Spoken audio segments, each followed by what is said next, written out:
정복자에게 주신 삶 전무후무의 역사와 나의 24라는 구역공과 메시지로 이 시간 말씀 나누겠습니다.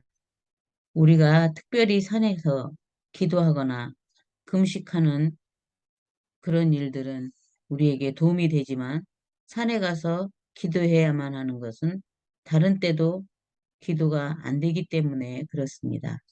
산에서 기도할 때 응답 온 것 같고 그래서 내려가 보지만 문제는 그대로 산적해 있고 길이 없고 답이 안 보입니다. 그것은 도피이기 때문에 그렇습니다. 문제에서 도피한 것이지 기도한 것이 아니기 때문에 그렇습니다.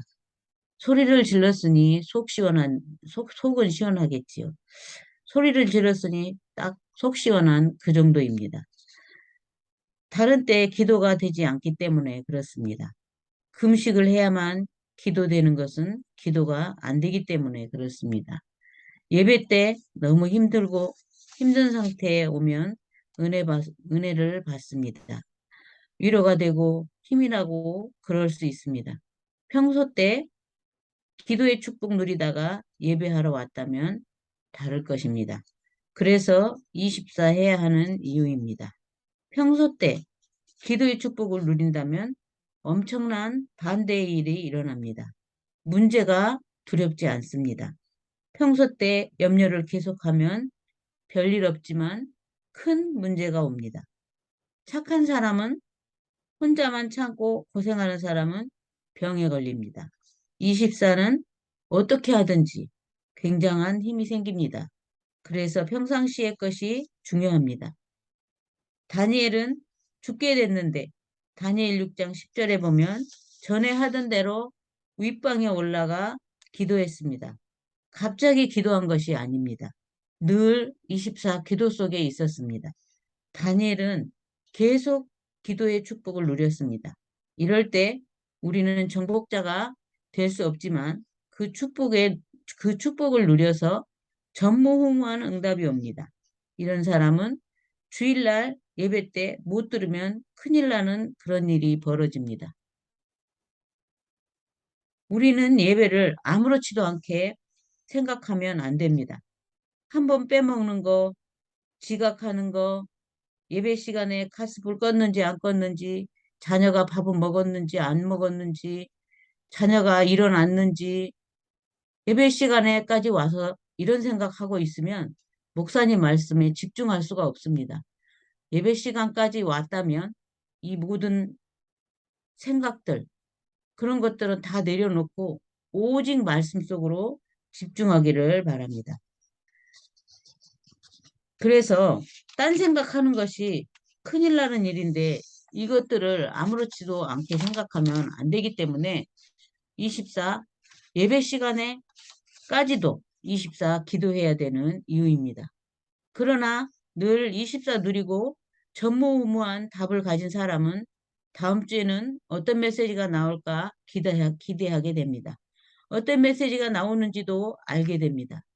같은 하나님을 믿고 같은 하나님의 축복을 받기 때문에 그렇습니다. 렘넌트 7명이 그랬습니다. 늘 이 축복을 누렸습니다. 늘 이 축복을 누림으로 위기가 와도 기회가 되는 겁니다. 늘 24를 누리고 전무후무한 답을 가진 사람은 기회가 보입니다. 우리는 이 비대면 시대를 기회로 삼아야 됩니다. 렘넌트 7명은 138을 결론적으로 누렸습니다. 이러니 전무후무한 시간표와 축복이 보이고 응답이 보이고 미래 걱정할 필요가 없습니다. 노예를 간다고 걱정할 필요가 없습니다. 애굽으로 갈 수 있는 절호의 기회이기 때문에 그렇습니다. 138 성삼위 하나님의 축복을 누리게 될 기회입니다. 이 힘이 없으면 문제가 생기면 문제 때문에 못 살겠다 하고 이 힘을 누리는 사람은 문제는 기회입니다. 사무엘은 블레셋 때문에 모든 백성을 미스바로 모이게 했습니다. 블레셋이 문제가 아니고 우리가 힘을 얻어야 하고 우리가 우상에서 나와야 하기 때문에 그렇습니다. 저주에서 나오라는 말입니다. 사무엘이 살아있는 날 동안에 블레셋이 쳐들어오지 못했습니다. 다윗은 자신이 가진 기술로 블레셋을 꺾었습니다. 아람 나라가 계속 괴롭히는데 이스라엘은 아람 나라를 두려워했습니다. 그러나 아람 나라를 살려야만 우리가 산다는 것을 엘리사는 알고 있었습니다. 아람 나라의 전쟁을 가장 많이 일으키는 나만 장군을 엘리사는 고쳤습니다. 도단성에서 기도하고 있다가 공격해오는 군대를 싸우지도 않고 이겼습니다. 바벨론에 포로된 것은 망한 것이다라고 하는 신자가 많습니다. 그러나 절호의 기회입니다. 참 하나님의 능력을 증거할 시간표가 온 것이기 때문입니다.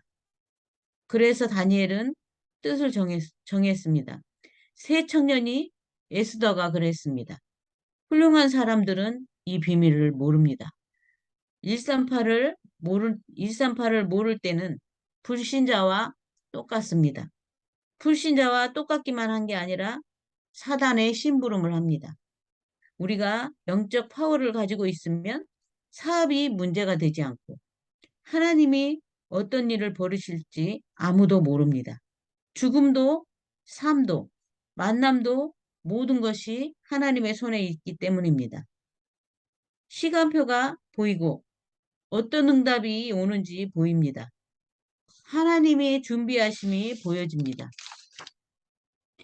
위기 만난 시간표에 하나님이 역사하십니다.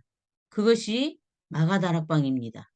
환란이 일어날 때 안디옥 교회가 생겨났습니다. 예수 믿는 사람 잡아 죽이는데 계속 믿는 사람들이 늘어납니다. 잡아 죽이는 두목이 바울입니다. 바울이 예수 믿는 사람을 잡으러 가다가 예수님을 만납니다. 너무 급하니 강한 빛을 비춘 겁니다. 이럴 때 우리는 138의 기도의 비밀을 모르면 환란이나 핍박이 오면 그대로 상처로 남고 두려움과 공포로 남습니다.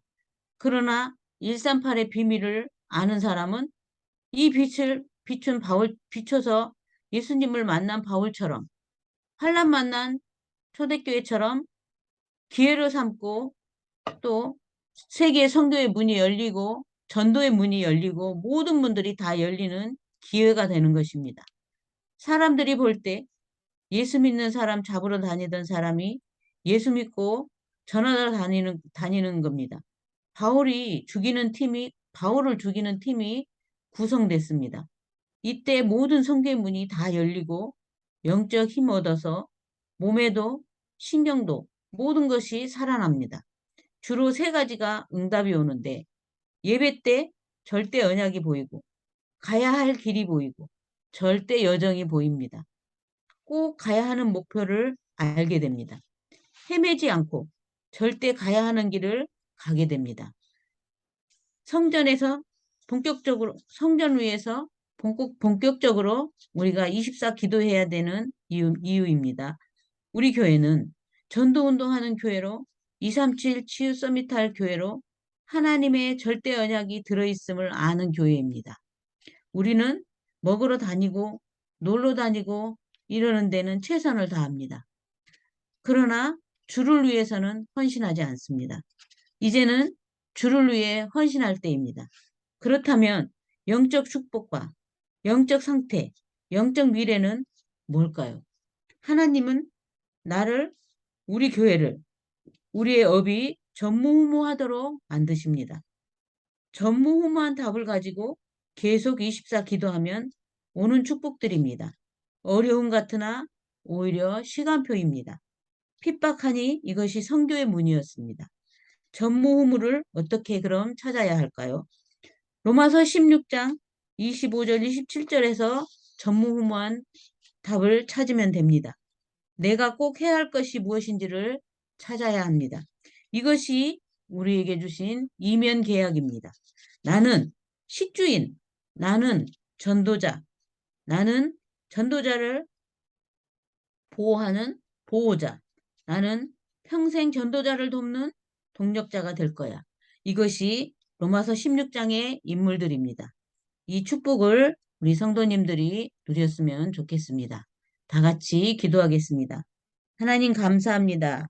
평소 때 24 기도의 축복을 누림으로 어떤 문제, 어떤 환경 앞에도 기회로 삼고 전무후무한 답을 가지고 내가 꼭 주를 위해 해야 할 것이 무엇인지 찾는 날이 되게 하여 주옵소서. 로마서 16장의 이명 계약이 성취되는 날이 되게 하여 주옵소서. 살아계신 예수 그리스도 이름으로 기도했습니다. 아멘. 주기도문으로 모든 순서 마치고 자유롭게 기도하겠습니다.